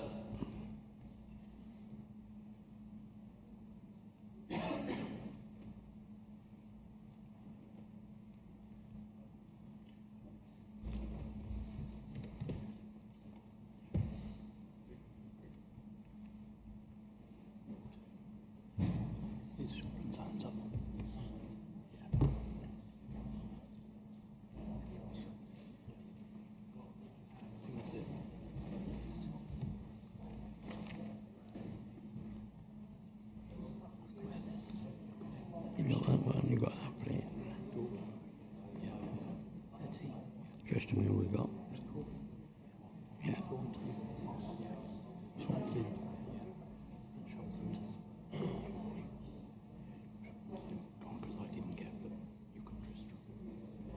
Just that one and that one that you haven't got, yeah? Right. Thank you, members. Everybody's hand up. We've got all your names. We'll start with Councillor Tristram, seeing you've already notified your question. Members, please notify to Democratic Services your question so it can be attached with the reply to the minutes of the meeting. Thank you, Chair. My question is to the executive members for housing and for children and young people. Our council has a policy to include children and young people in all of its decision and policy making. As everybody knows, the council is involved in the long-awaited development of the central western sites that we own at Dolphin Square and Walliscote Place. I think it's very important that the interests of children and young people get included in the planning for whatever we end up building in those places. I'd like to ask the executive members for Children's Services and Housing to give their support to the upcoming workshop that we're organising on the needs of young people in the central western area. Can you reassure us that your backing and effort will be put into getting as many interested parties as possible to attend that workshop and perhaps make suggestions as to how else the needs of children and young people can be included in those plans?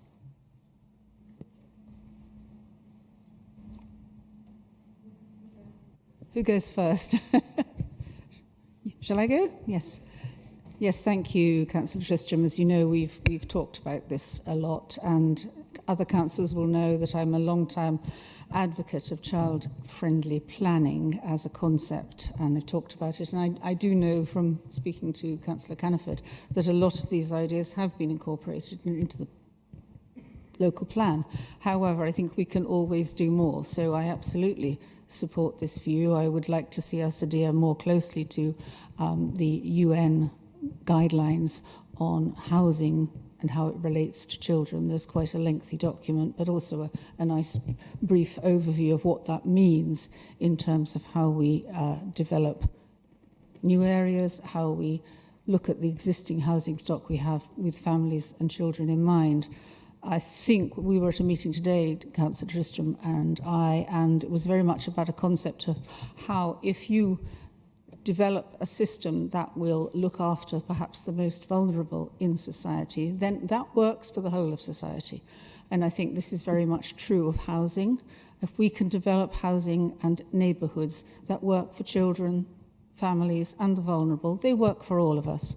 We should be inclusive from the start, and that definitely means children and young people. So certainly I'll be supporting that. And if I work with my colleague, Councillor Homaris, perhaps we can get a list of the sort of groups and stakeholders that we would like to come. I appreciate that the timing of the workshop is such that very few young people will be able to leave school or college to come along, but perhaps we can work with other groups, or maybe we can talk to schools and see if they can send a delegate, you know. But I'm happy to work with Councillor Homaris to develop this. Thank you. Not much to add to that answer, but just to say that I recently, well, and also to absolutely give my support to this workshop and other workshops, whether it's us inviting the children and young people to come to us or us going to them, wherever they might be. I recently attended a Town and Country Planning Association seminar, which was on children and health and young people and planning, which was very much the conclusions that Councillor Gibbons, you've pointed out. And also I was surprised to learn, and I will go to another one, which is in Birmingham. I think it's a sort of full-day conference, which will approach this topic in depth. So I look forward to reflecting with you both on that. And I was also surprised to learn that there are engagement opportunities, there are sort of people who specialise in engaging children and young people in planning, and it can be a one-day workshop where actually they can participate, and you might get some different responses from a sort of normal sort of 4 hours at a church hall type thing with grown-ups. So just to give my support to that. Thank you. Thank you. Councillor Ellis.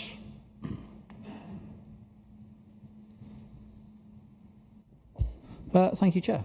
For the exec member for transport, it's regarding the proposed car parking charges in Clevedon, Nailsea and Portishead. Between the three towns, there's been roughly 7,000 names petitioning against it. Nailsea Town Council are against it, and I'm not aware of any councillor in the north that's in favour of it. But that's not the question. People have said to me, in my ward I've spoken to, trust in this council's almost non-existent, and it's been fed back to me, this car park survey only adds to this. The following words aren't mine, they're just a small portion of what people in the ward have said. So I quote, "I was appalled. The format of the question structure intimated as foregone conclusion. The act of completing the form tacitly provides North Somerset Council with an endorsement. I'm disgusted with the way North Somerset Council operate." On to the next one. The way I read it is how are we going to implement the charges and how do I pay? And another one, which is the most undesirable option is best. So the question is, what can the exec member say to the many people who believe that this consultation is not fair, it's leading, it's a foregone conclusion, and that not enough places were given for people to attend in-person sessions, limiting transparency? I'm assuming the answer is going to be along the lines of we've tried to create a fair questionnaire, but the feedback I have received is this hasn't happened. Thank you. Thank you, Councillor Ellis. It sounds as if you've answered the question already. I've spoken to a lot of people through the consultation process about the questionnaire. Of course, I've heard concerns raised in a number of the towns. The consultation was designed to help us to find out how people felt about specific aspects of the parking management strategy, such as parking charge locations, price points, whether they prefer apps or pay and display meters, what challenges or obstacles parking charges could create, and what short stay permits could look like. And it was also designed to help us give an idea of how people park now, so that proposals could be developed with a full understanding of some of the really rich feedback that we have had from communities. So I've been really welcoming of those who have wanted to submit petitions, and I know we have at least one, probably two this evening, but also there have been some really helpful discussions about whether car parking locations have been used, for example, as primarily for recreation by local people, to access recreation areas by local people, are used by residents to leave their cars over a long period of time, or are used by employers as free parking for their employees, which I'm not suggesting is inappropriate at the current time, but does create a pressure on council resources. So had we simply had a petition to say yes or no, do you want to have parking charges, I think we would be fairly assured that people who currently have something for free would be fairly vociferous in saying that they would not like to pay for it, and we see that in other aspects of council charges. Can we learn from the process? Absolutely, and I've said that all the way through. Would we have done it differently if we weren't under the same pressures that we are in the current financial climate? Yes, I think one of the benefits of the consultation on the waste strategy, which was the waste changes, black bin collections, which I've had some feedback, that consultation was much better than the parking one, was that the recycling and waste strategy had been agreed a couple of years before we moved towards this consultation, whereas with parking, we didn't have an agreed strategy, which we're then moving forward with in different ways. So things get compressed when finances are tight and when councils are under pressure. So absolutely, I take the points and we will learn from them.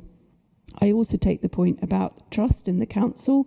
I think we're trying very hard to be open and to consult at an early stage with people. when we're considering proposals in order to build trust that we are listening and that we are taking that feedback into account at the next stages of the process. And the proof will be in the pudding, won't it, as to what we do next with the feedback that we receive. And the next stages of that consultation process are that we have received all the feedback.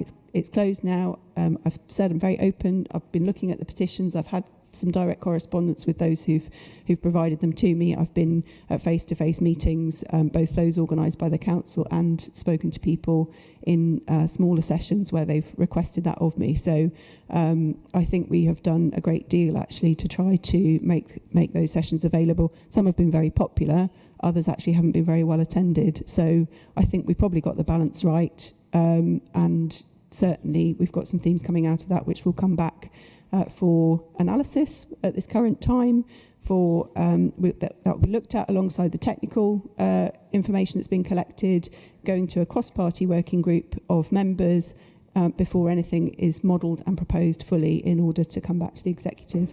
And I hope those messages are ones which will be fed back into communities by all members so that we can get the best possible result for our communities with the many conflicting pressures that we have on council funds and council services.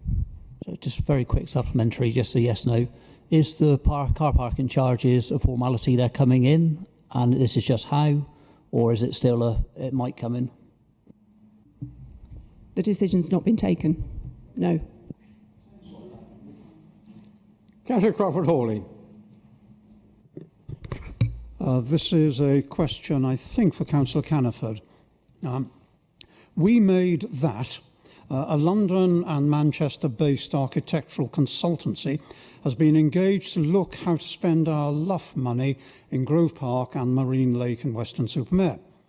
These metropolitan thinkers tell us they wish to, and I quote, create equitable places through incisive research and impactful projects. Does the executive member have any understanding what this means in relation to these two sites? No. Chairman, it's important to say that there's little doubt this council is under financial pressures and therefore we do not have staff swilling around in this building being able to fulfil these requirements that we all as councillors ask for. And the reality is we do at times have to engage people to have that engagement with organisations and others to make sure that we are trying to be that open council that we've been talking about and to try and make sure that we are taking the public with us in their views into account. But in terms of the some of the words that go with some of these things, I do agree with you, no.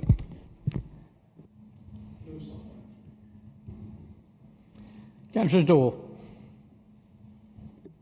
Thank you, Chair. I've got two questions. Do I ask one now and then put my hand back up, or we get one each now? I don't. Just one. I've already taken. We did the names at the beginning. I'm not taking any more names. It's just one question, one supplementary. Right. Okay. I'll go my question to Hannah then. Please. Yeah. With the Brockley Crossroads now having a couple months to bed in, residents and I are still deeply concerned about the safety and the functionality of the traffic coming from Weston. I'm told over again it is a matter of signalling. Is this still the case, or do we need to look at other approaches to fix this? And what lessons can we take away from this to put into the BSEP refresh and make sure that we don't have these kind of problems again? Thank you. So I take issue actually with your point that the junctions had a couple of months to bed in. Just to clarify, there are still adjustments being made to the Brockley junction. The traffic signals were reconfigured on the 2nd of May so that bus lanes would have priority over general traffic and that signals would detect the vehicle in the bus lane. Over that period, in late April and in May, there has been CCTV footage collected at the site to assess and understand how the junction is being used. And that has been subject to early review, which hasn't revealed any safety concerns in the way that people are using the junction. Specifically at peak times, vehicles turning right towards the airport, which I know has been the concern for you, what has been discovered from the CCTV footage is that vehicles at the front of the queue are not going as far into the available space as was anticipated or could be the case, and therefore We're considering whether we need to add additional markings to make sure that they do move forward in the way that was originally anticipated in the design, and to help them to do that. There have been some markings that have already been completed since the CCTV footage, but there is further work considered on that.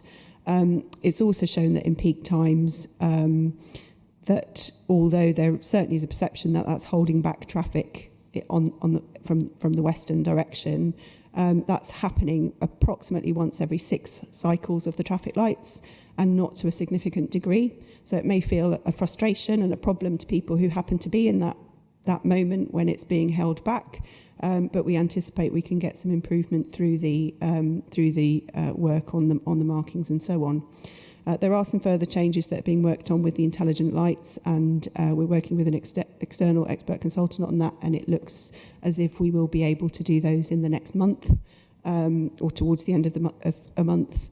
And after that process, there'll be a statutory road safety audit, which is standard with all road schemes, and that will be done post-completion of the scheme. We'll want to do it as soon as possible after we have completed all of those changes, and within 6 months operation of the scheme, which is what we're required to do.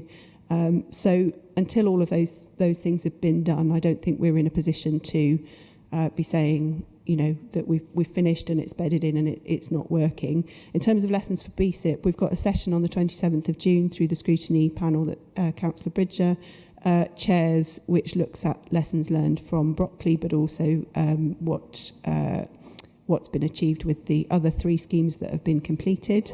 And we will be going through in some detail. I think it's fair to say that we've already fed back as part of the BSIP refresh process that we need to be, that the volume of schemes that we're trying to deliver is really challenging, and that those sorts of changes we should be looking at on a 7 to 10 year basis rather than a 2 to 3 year basis.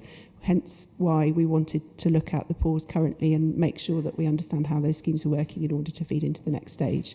So I think obviously the BSIP refresh you've been involved in discussions about, and I hope you'll see that we certainly have much less focus in the second phase of that BSIP on priority schemes such as this one, but are looking at other aspects of bus priority, which include things like the infrastructure around bus stops and waiting areas and first and last mile to get to a bus stop, which I know has come up particularly in the rural areas. Happy to give a longer written response on the detail of Brockley and make that available to all members. Councillor Pepperell. Thank you. I think this is for Councillor Solomon. In my ward, we have Lyfield Road, and Lyfield Road was being used until recently for very heavy vehicles going to a 6-month contract near Woodspring Priory. Now, we've managed to change the route of the lorries, which has been very, very popular, but in the meantime, Lyfield Road, I should tell you, is very well looked after. All the front gardens are immaculate. I wish mine was. And so the grass verge was totally destroyed, and they think, and I think, the grass verge belongs to the council. But the council have been asked if they can come and help at all to restore it to something near what it was, and all the correspondence has been totally ignored. So what the residents would like to ask is if they can take possession of that grass verge now, because it doesn't seem that the council is interested. I'm not sure about this one. I think it's a bit of cross. It is high. Yeah. So grass verges. I will speak to the officers and ask them for their input, and if necessary, I'll meet up with yourself and the residents to talk about it and get officers involved. I must apologise if you've not had any response. This is the first I've heard about it, so I will take this on board, Marcia, and talk to officers. Thank you. Councillor Thornton. Thanks, Chair. My question is for the leader. The recently published Corporate Peer Challenge Report and associated draft action plan includes an action for us as a council to consider, and I quote, how we can enable more inclusive growth in community health and wealth building. I absolutely support the strategy of using the power of procurement of not only the council but other public bodies in North Somerset to make our district more prosperous and keep wealth and opportunity in our local economy for the benefit of our residents. That's what community wealth building is. So for my question for the leader is, what work will we be doing in the next 6 months on community wealth building? And for instance, could we ask the Centre for Local Economic Strategies, who are the leading organisation working on community wealth building in the UK, to provide a training session for councillors and relevant officers? And could we also form a working group of interested councillors like myself, for instance, to start driving this forward? Thanks. Thanks, Helen. So, yes, is the answer. I'm very happy to do that. We'll take that away and look at it, and I'll come back to you. And I know other colleagues are interested in this subject as well. What I would also say is that we're currently about to start the process of engaging with members on a community strategy, which will bring forward a lot of these strands, and also look at our consultation and community engagement work as well, and town and parish engagement. So this is coming at exactly the right time to help shape the future direction of our strategies. I'm very keen to learn from councils like Preston, who have done a lot to embed the community wealth building model, and I'm certainly very happy to work with Helen and others to progress that further. Councillor Petty. Thank you. This is a question for Councillor Caniford, and apologies for a lack of warning. Backwell residents have made significant effort to respond to what was quite a challenging and detailed document in the Regs 19 local plan submission over Christmas. Many taking many hours, and many having to refer to friends and family to help them get through that process. However, you've now made it clear that the local plan will be consulted again. Is there any reassurance that their time won't be wasted? And can I ask if the comments will be made will be passed to the inspector? Can you help my local residents better understand why this is being rerun, and why this rerun of consultation needs to take place? Thank you. Thank you, Councillor Bridget. Yeah, it is unfortunate. Several questions. Yeah, first of all, yes, I can assure you the comments that were previously put will be included in any submission to the inspectorate, and then the inspectorate will decide what they want to do. This is complicated. It is about timing. The reality is the guidance from government changed very late in our process. If we chose to continue under the previous guidance, we would have to find 21,000 homes. That is the figure the government set us.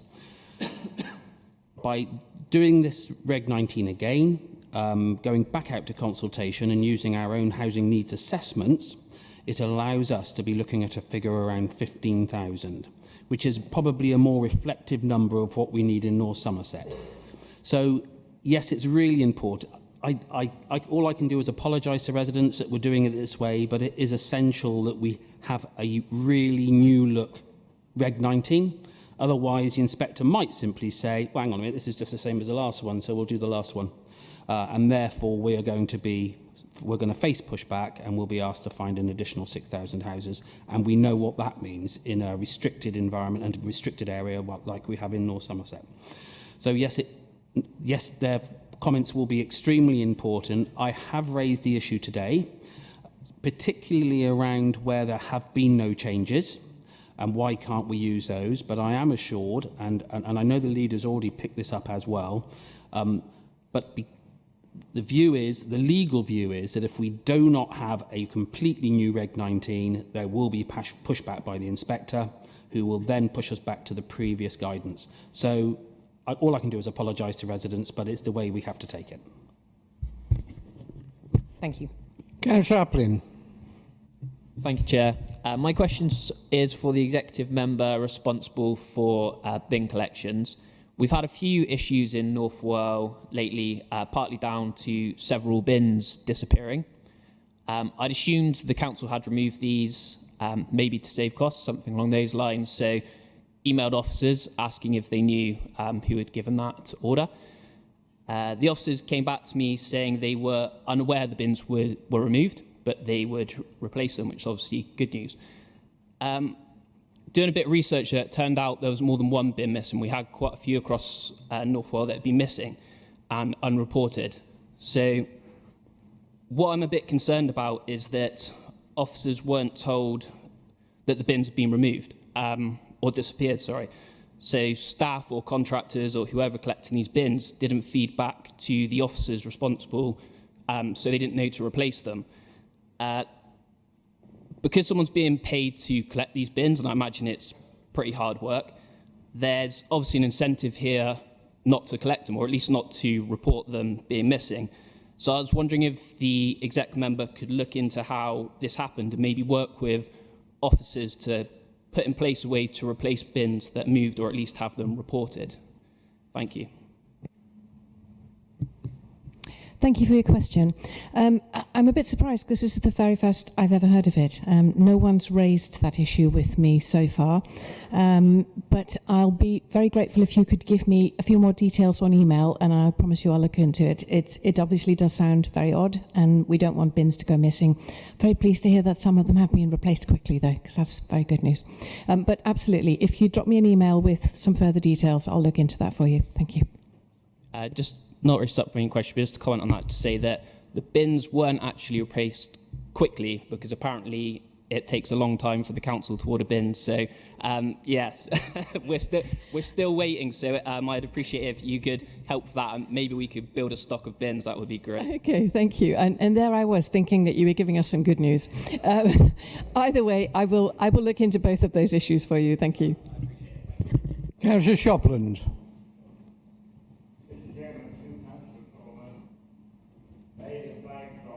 Esplanade be inspected and renewed where necessary. I happened to be there on Sunday morning for a swim at the Marine Lake. They looked all right to me. Yes, they will be replaced, Councillor Shopland, if they are missing.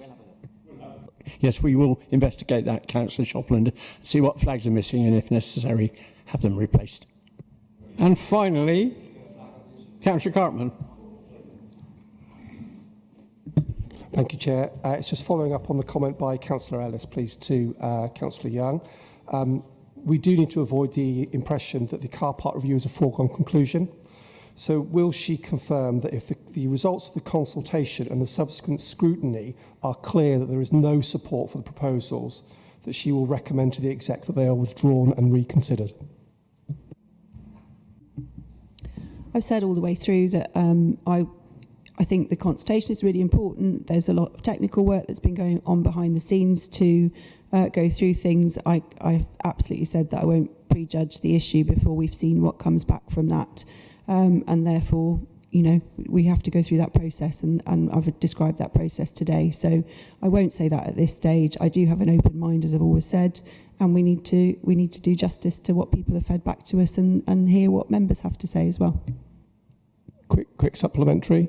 So there is a scenario where the public don't want it, the backbench councillors and scrutiny don't want it, but the exec proceed. There are always a number of potential scenarios in a governance process. One is that the public wants something and it goes ahead. One is the public don't want something but it's necessary and it goes ahead. One is that the public, I won't go on. I mean, there are all sorts of scenarios, aren't there, Councillor Cartman? And I can understand why you're trying to encourage me to say that that is what the executive will do, when it's not our intention to prejudge the results of the consultation and the technical work that's been done. So I'm sure it would make a very good headline, as previous council meetings have proved from some of your inputs. But it's not something that I'm prepared to prejudge at this stage.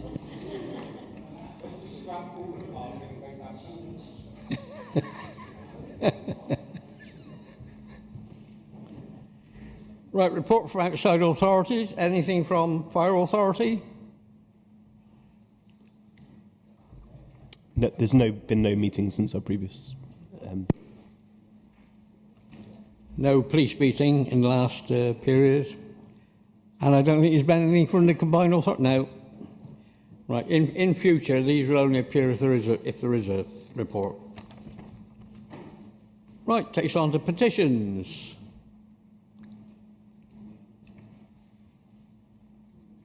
Councillor Snedden. Hello, thank you. Residents, businesses and voluntary organisations, Paul has said, are opposed to the proposed parking charges. This petition shows the strength of feeling against the charge of the Lake Grounds, Rafe Road car park and also the High Street. Portishead Esplanade is not a beach. It doesn't compare to Western Seafront in any way. At the Lake Grounds, residents are concerned about the impact on the charges that would have on the open air pool, tennis, cricket, football, model boats, kids sports and clubs in the area that go there regular. The Lake Grounds is surrounded by steep hills and they are never benefited from public transport. Visitors from both local and from out of town, many elderly and disabled, come for the views and level walking around the lake. Others come for picnics and park or the skate park. Dog walkers visit every day. Many drive to the area to exercise but are put off with the idea of having to pay to park. The issues of the High Street parking will not just people will not just shop here if it's not convenient to park. We've all done it. We end up going to the Cribs Causeway or elsewhere where there's more choice and more free parking. This reduces income for the shops, causing a decline in footfall for the already struggling shops will close. Lots of retail diversity will reduce footfall further, therefore threatening the rest of the businesses, shopkeepers that already had a reduction in footfall from the closure of Boots and the post office. People that work in the High Street see the charges as a tax on their jobs. They will struggle to pay the charges, so there'll be as there's no real public transport alternative, or they will have to find free parking in the already clogged up surrounding roads. Rofe Road car park is used by residents of Rofe Road, which is barely wider than a car in itself, and there's no parking provision. These cars will have no alternative but to park on the pavements, making the road impassable for vans or emergency services, or they will just displace to already overcrowded surrounding streets. The residence parking permit would need to be allowed, the residence parking permit would need to allow parking in all chargeable areas, not just car parks, but is little use to multi-car families. It states 2 hours are free, but this isn't free parking, it's prepaid parking by residents who feel it isn't realistic, helpful or appropriate for their needs. All in all, residents feel that displacement parking by visitors, employees that park around surrounding roads would, rather than pay the unnecessary, will cause unnecessary distress and unsafe environments for residents, wheelchairs, pushchairs. It happens now and it'll only get a lot worse. The proposed parking fee will also unduly disadvantage those residents on low incomes whose finances are already stretched beyond breaking point. For all these reasons I have mentioned, a record number of 4,599 residents, businesses and voluntary organisations are petitioning this council to withdraw its proposals on parking charges in Portishead. Would you like to hand your petition to the exec member?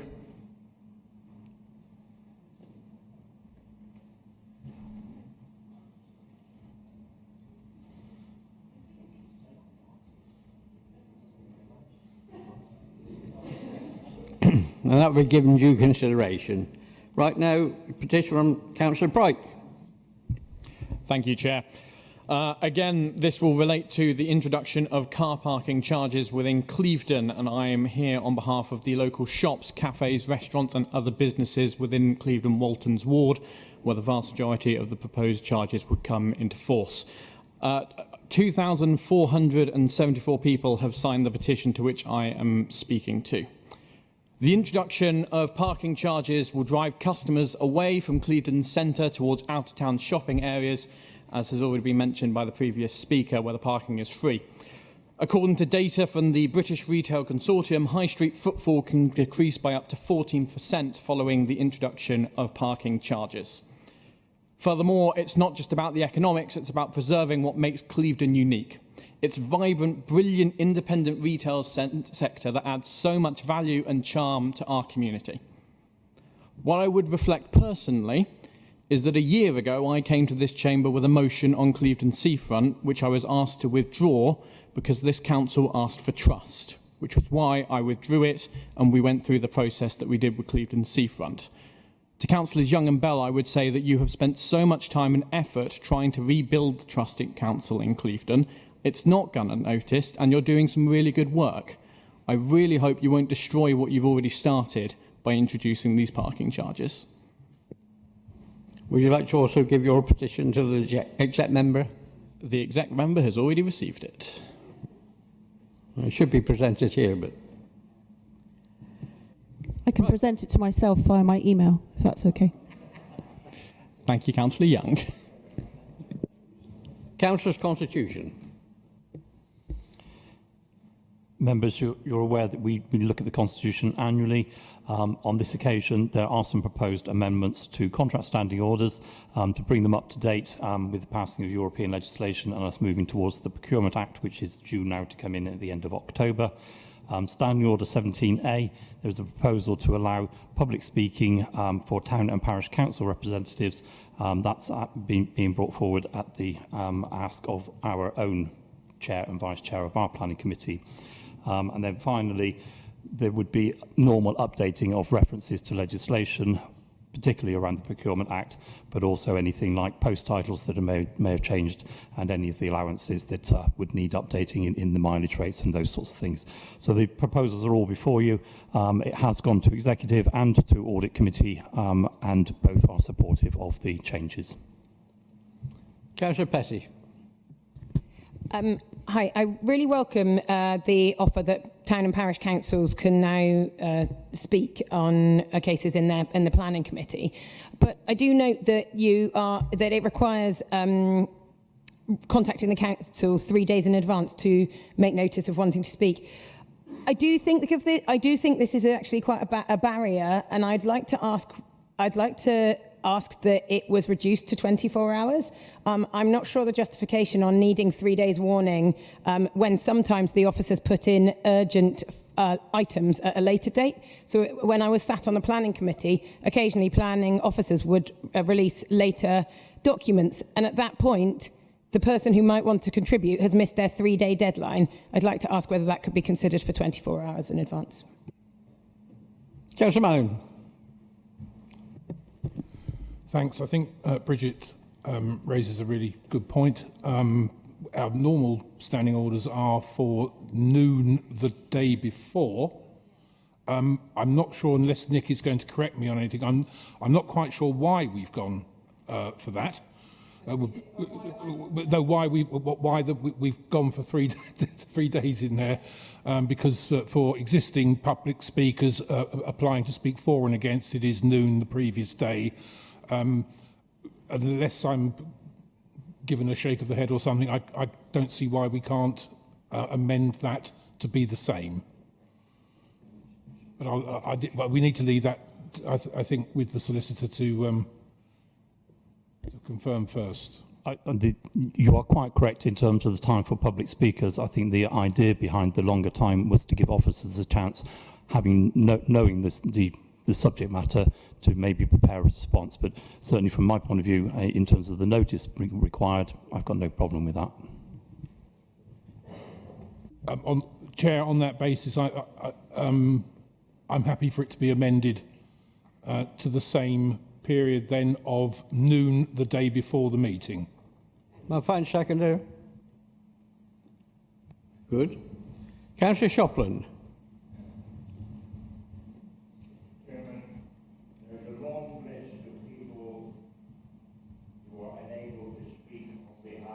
Parish and town councils. Would it have been simpler to have said a delegate from the council, because it may not always be possible to find one of those persons to come, and a authorised delegate can do just as well as any of those, and it makes it far simpler, and it saves people being paid by the word to write the document.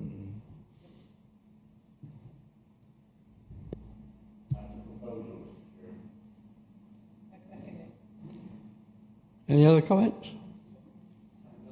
Do we accept that? I mean, I think it's under my view when we went through it, that was the understanding. It specified people, but it could be any of them. It's just to avoid a member of a parish council turning up on behalf of the parish council without the parish council knowing about it.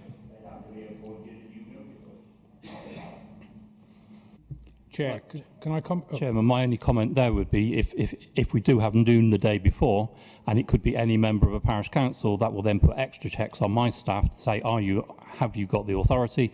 If the clerk of the town council isn't immediately available, I don't know whether they're authorised to attend on that day or not. Hence why we put it to the chair or vice chair of the planning committee or of the council itself. Those we would know, they'd be easily identifiable. But if it's any member of the council, I can't guarantee that I could check and make sure they were authorised.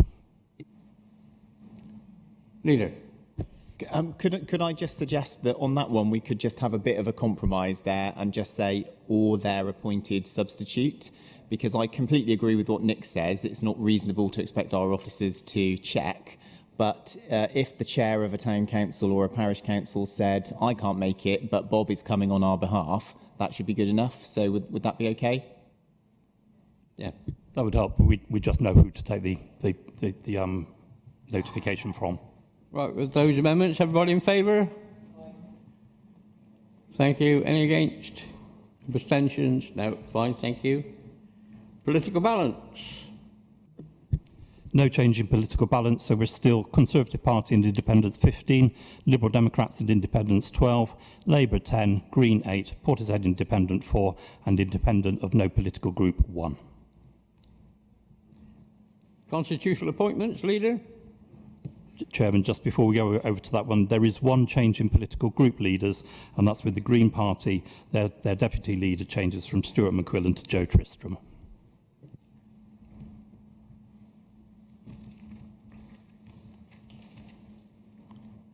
Okay, happy to move on to constitutional appointments then, Chair? Yes. Okay, great, thank you. So just to confirm, there'll be no changes in the composition to the executive for 2024-25.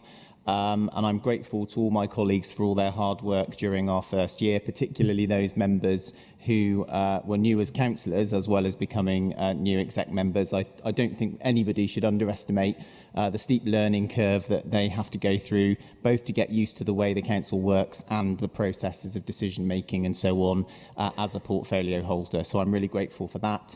And if anybody wants to understand what the specific portfolios are, because I know we have this recurring theme of, oh, I'm not sure who's in charge of, there is a full list on the website. It's kept up to date. There have been one or two minor amendments over the course of the last few months. So please do check the list on the website if you want full information. In respect of committee and panel chairs, there is only one change that's been proposed from the previous municipal year, and that is that Councillor Ian Parker will chair the Joint Safety and Consultative Committee, replacing Councillor Richard Tucker, who is in fact leaving the committee. So otherwise, I would move that we confirm those appointments en bloc. All in favour? That's well carried, thank you. Appointments to outside bodies. Thank you, Chair. So the list of outside bodies was circulated with the agenda, which is obviously the current year. There are only two changes from the list, unless members want to raise any others this evening that I've been notified of, and that is that Councillor Kieran Cronley will replace Councillor Richard Tucker on the Avon Fire Authority, and Councillor Michael Pryke and Councillor Tom Dorr will replace Councillor Jenna Homaris as youth champions. So otherwise, I would move approval of the list of outside body appointments. Can I also just signal that I am going to be asking all representatives to outside bodies to provide written reports to Council on a schedule to be agreed with Democratic Services. I think it's really important that we have clarity on these posts and good accountability and two-way communication between the Council and the bodies that we appoint representatives to. So Democratic Services will be liaising with the appointees to agree an appropriate schedule for that, relevant to the organisation. organisation, and how often it meets. And could I just ask, Chairman, that the reports are printed rather than delivered verbally at a meeting? And if printed, presumably we don't expect the writer to repeat what is in their printed word, as is hugely fashionable in this council. The point I was about to make, yes. All in favour of that? Thank you. Well carried. Municipal calendar. Members, you've seen the draft calendar at both Executive and Council, and it's reproduced here for formal adoption. All in favour? Thank you very much. Right, announcements. One for me. Well, the plan is ongoing. I noticed from when I was over at the corner there, the number of fidgets that goes on. So I think we're going to introduce a comfort break after the first hour, and hopefully we only need one. But we'll see how we go. The other thing is question time. Just to make sure, question time is questions, not statements, a question. So a question to the exec member with a supplementary, exec member to reply, but if it's going to take 3 days to reply, then replies in writing. That written reply and the question will be attached to the minutes of the meeting. So that's the other thing. And the other thing is I've asked Nick to send out to members the rules of debate, because it's a 5-minute rule if you're speaking, and when you get to some people going on for, as in the case tonight, 7 minutes and 6 minutes, it goes on too long and people just switch off. And I think that's important. Leaders' announcements. None, thank you. Chief Exec. None, thank you. No urgent business. There endeth the lesson. Thank you very much.